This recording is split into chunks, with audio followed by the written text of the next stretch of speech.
Good morning and जय हिंद बच्चों, कैसे हैं आप लोग। आप सबका स्वागत करती हूँ मैं शशि द्विवेदी आपके अपने चैनल जिसका नाम है शशि की पाठशाला। और बच्चों, आज हम लोग एक बहुत ही बढ़िया कहानी सुनेंगे जिसका नाम है चाणक्य की चतुराई। तो चलो बच्चों, सुनते हैं इस कहानी को।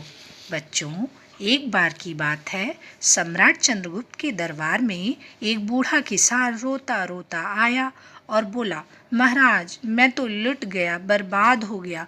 मेरा मित्र मेरा सारा जमा धन हड़प गया। सम्राट चंद्रगुप्त बोले, साफ साफ कहो, क्या बात है। किसान कहने लगा, महाराज, मैं एक गरीब किसान हूँ। मेरा नाम रामदास है। कुछ समय पूर्व मैं तीर्थ यात्रा पर निकला था। जाते समय मैं अपना सारा जमा धन अपने मित्र के पास रखकर चला गया था। मैंने कहा था कि तीर्थ यात्रा से लौटने पर ले लूँगा, परंतु अब वापस आने पर मेरा वह मित्र मुझे पहचानता भी नहीं है। कहता है, कौन सा धन, कैसा धन, मैंने तो तुम्हें पहले कभी देखा ही नहीं। महाराज, मैं क्या करूं, मेरे साथ न्याय कीजिए। चंद्रगुप्त ने कहा, तुम चिंता मत करो, बताओ तुम्हारा कितना धन था। किसान बोला, महाराज, 5,000 सिक्के। चंद्रगुप्त ने पूछा, क्या तुमने अपने मित्र के लेन देन के लिए कोई लिखा पढ़ी की थी? क्या तुम्हारा कोई गवाह है? किसान ने सिर झुकाकर कहा, महाराज, मैं अपने मित्र पर बहुत विश्वास करता था, इसलिए कोई लिखा पढ़ी नहीं की। मंदिर के बाहर उस स्थान पर दोपहर में कोई नहीं आता जाता, इसलिए मुझे धन देते हुए मेरे मित्र को धन लेते हुए किसी ने भी नहीं देखा। चंद्रगुप्त ने आज्ञा दी कि किसान के मित्र को बुलाया जाए। उसका मित्र दरबार में आया। महाराज ने उससे पूछा, क्या यह किसान ठीक कह रहा है? किसान का मित्र बोला, महाराज, यह बूढ़ा आदमी झूठ बोल रहा है। मैं तो इसे जानता तक नहीं। किसी अनजान व्यक्ति का धन भला मैं अपने पास क्यों रखता, वह भी बिना किसी लिखा पढ़ी के। यह जिस मंदिर की बात कर रहा है उस मंदिर को भी मैं नहीं जानता, फिर वहाँ जाने की तो बात ही बहुत दूर की है। महाराज ने अपने महामंत्री चाणक्य की ओर देखा। महामंत्री ने उन दोनों को अगले दिन सुबह दरबार में उपस्थित होने का आदेश दिया।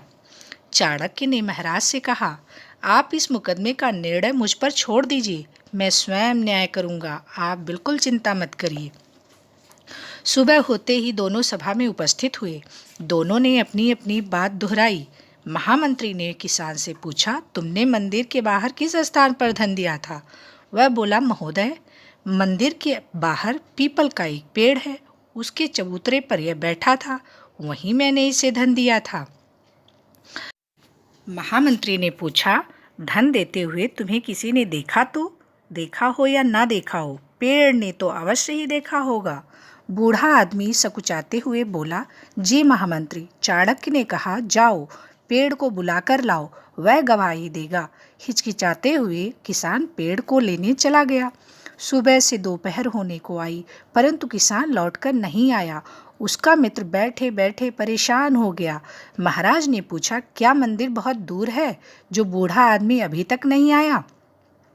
भूख और प्यास से परेशान किसान का मित्र बोला, महाराज, मंदिर तो कोई ज़्यादा दूर नहीं है, मैं इतनी देर में मंदिर तक तो 20 चक्कर लगा कर आ सकता था, लेकिन वह बूढ़ा आदमी गया होगा तब ना, वह तो बहुत झूठा है, जरूर घर जाकर खा पी कर आराम कर रहा होगा। महामंत्री ने मुस्कुराते हुए उससे पूछा, भाई, अभी तो तुमने कहा था कि तुम तो वहाँ कभी गए भी नहीं, तुम अब कैसे कह रहे हो कि मंदिर पास ही है? निश्चय ही वह बूढ़ा किसान सच कह रहा है और तुम झूठ। तुमने अवश्य ही उसका धन हड़प लिया है। अब अपनी इच्छा से उसका धन वापस कर दो, नहीं तो राजदंड के भागी बनोगे। किसान का मित्र स्वयं अपनी बात के जाल में फंस चुका था। उसने अपना अपराध स्वीकार कर लिया। उसने बूढ़े का धन वापस देने का प्रण भी किया। थोड़ी ही देर में वह किसान आया। वह बहुत ही थका थका सा लग रहा था। आते ही किसान बोला, महोदय, मैंने पेड़ से बहुत मिन्नतें की, परंतु वह गवाही देने नहीं आया। महामंत्री चाणक्य ने किसान से कहा, अरे नहीं, वह आया था, वह गवाही देकर चला भी गया। तुम्हारे मित्र ने तो मान भी लिया है कि उसने तुम्हारा धन लिया था। अब वह वापस देने को भी तैयार है। इस प्रकार चाणक्य ने अपनी बुद्धि के बल पर न्याय कर दिखलाया। तो बच्चों, कैसी लगी कहानी? हमें किसी दूसरे का सामान लेना चाहिए? नहीं ना। तो चलो बच्चों, इस पाठ से संबंधित कुछ प्रश्नों के उत्तर बताइए। किसान किसके दरबार में पहुंचा था? किसान का नाम क्या था? किसान ने अपने मित्र को कितनी रकम दी थी? पीपल का पेड़ कहाँ था? और बच्चों, किसी का भी सामान कभी नहीं लेना चाहिए। ठीक है बच्चों, अपना जो भी सामान रहता है बस उसी से काम चलाना चाहिए। किसी की चीज़ हड़पनी नहीं चाहिए, चोरी नहीं करनी चाहिए। तो बच्चों, अच्छी अच्छी बातें सीखिए। फिर मिलेंगे हम लोग एक नई कहानी के साथ। हंसते रहिए, मुस्कुराते रहिए। Bye bye, thank you.